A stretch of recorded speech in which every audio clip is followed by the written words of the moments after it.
जय माता दी दोस्तों, जय श्री हरि। स्वागत है आपका हमारे YouTube चैनल अभव्या वर्ल्ड में। दोस्तों, आज की इस वीडियो में हम आपके लिए मार्गशीर्ष अमावस्या की व्रत कथा लेकर आए हैं। एक नगर में गरीब ब्राह्मण परिवार रहता था। उस परिवार में पति पत्नी और उसकी एक पुत्री थी। समय गुजरने के साथ साथ पुत्री धीरे धीरे बड़ी होने लगी। वह कन्या सुंदर, संस्कारवान और गुणवान थी, लेकिन गरीब होने के कारण उसकी शादी नहीं हो पा रही थी। एक दिन उस ब्राह्मण के घर एक साधु महाराज आए। कन्या ने साधु की खूब सेवा की। साधु उस कन्या के सेवा भाव से इतने प्रसन्न हुए कि उस कन्या को उन्होंने लंबी आयु का आशीर्वाद दिया, लेकिन साथ में ये भी कहा कि इस कन्या के हाथ में विवाह योग्य रेखा ही नहीं है। तब ब्राह्मण दंपत्ति ने साधु से उसका उपाय पूछा।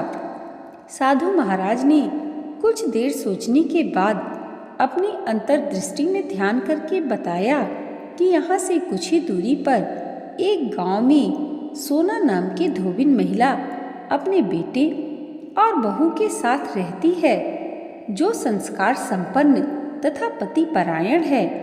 यदि यह कन्या उस धोबिन की सेवा करे और बदले में वह महिला प्रसन्न होकर इसकी शादी में अपने मांग का सिंदूर लगा दे और इसके बाद इस कन्या का विवाह हो जाए, तो इससे कन्या का वैधव्य योग नष्ट हो जाएगा।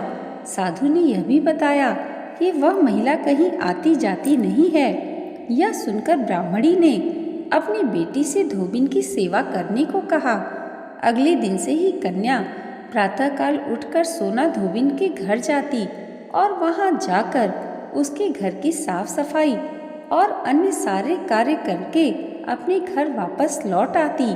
एक दिन सोना धोबिन ने अपनी बहू से पूछा कि तुम तो सुबह ही सारे काम कर लेती हो और मुझे पता भी नहीं चलता।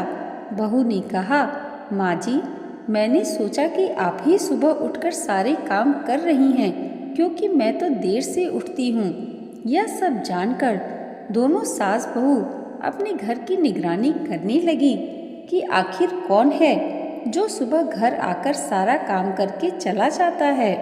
कई दिनों के बाद धोबिन ने देखा कि उनके घर में एक कन्या मुंह ढके अंधेरे में आती है और सारे काम करने के बाद चली जाती है। जब वह कन्या जाने लगी तो सोना धोबिन उसके पैरों पर गिर पड़ी और पूछने लगी कि आप कौन हैं और मेरे घर की चाकरी क्यों करती हैं। तब कन्या ने साधु द्वारा कही गई बात सोना धोबिन को बताई। सोना धोबिन पति परायण थी और उसमें तेज था। वह उस कन्या की मदद करने के लिए तैयार हो गई। सोना धोबिन के पति थोड़ा अस्वस्थ थे। उसने अपने बहू से अपने लौट आने तक घर पर ही रहने को कहा। सोना धोबिन ने जैसे ही उस कन्या की मांग में अपना सिंदूर लगाया, सोना धोबिन का पति मर गया। उसे इस बात का पता चल गया। सोना धोबिन उस दिन अपने घर से निराजल ही चली थी। यह सोचकर कि रास्ते में उसे कहीं पीपल का पेड़ मिलेगा तो वह उसे भंवरी देकर और परिक्रमा करके ही जल ग्रहण करेगी। उस दिन अमावस्या थी। ब्राह्मण के घर से मिले पूरे पकवान की जगह सोना धोबिन ने ईंट के टुकड़ों से 108 बार भंवरी देकर 108 बार पीपल के पेड़ की परिक्रमा की और इसके बाद ही जल ग्रहण किया। ऐसा करते ही उसका पति फिर से जीवित हो गया। सोना धोबिन ने भगवान का धन्यवाद किया। तब से यह मान्यता है कि मार्गशीर्ष अमावस्या को पीपल के पेड़ की पूजा करने से सुहाग की लंबी आयु होती है। दोस्तों, आज की ये वीडियो अगर आपको अच्छी लगी हो तो कमेंट बॉक्स में जय श्री हरि और हर हर महादेव ज़रूर लिखिएगा और इसे लाइक और हमारे चैनल पर पहली बार आए हैं तो सब्सक्राइब करना मत भूलिएगा। भगवान श्री हरि और माता रानी की कृपा आप सबके जीवन पर सदैव ऐसे ही बनी रहे, इसी मंगल कामना के साथ मिलते हैं अगली वीडियो में।